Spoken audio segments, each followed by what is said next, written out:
We have a lot of technical systems that need documentation, and we use Lucidchart for all the obvious things like network diagrams, flowcharts, visualizing, infrastructure, you name it, it's great for that.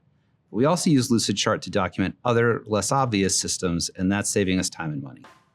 Here's just one example of where we visualize our company's office space.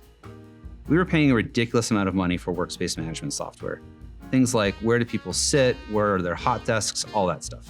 But we realized we could do all of that in Lucidchart and save a ton of money. So we imported a spreadsheet with all our seating data.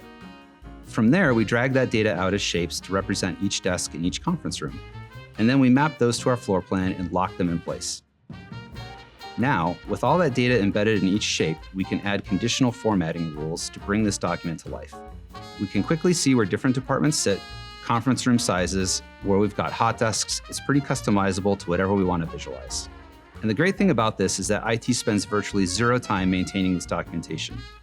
We passed ownership over to our HR team, and now they make updates. It's a living document that empowers our end users and has low cost of maintenance. We were able to build exactly what we needed in Lucid, so we dropped that other software and passed those savings on to the company. And whenever we want to make updates, we can immediately build them. We're not limited by another software's roadmap or SKU upgrades. With Lucid, we can create custom, low-maintenance solutions that go far beyond your typical IT documentation.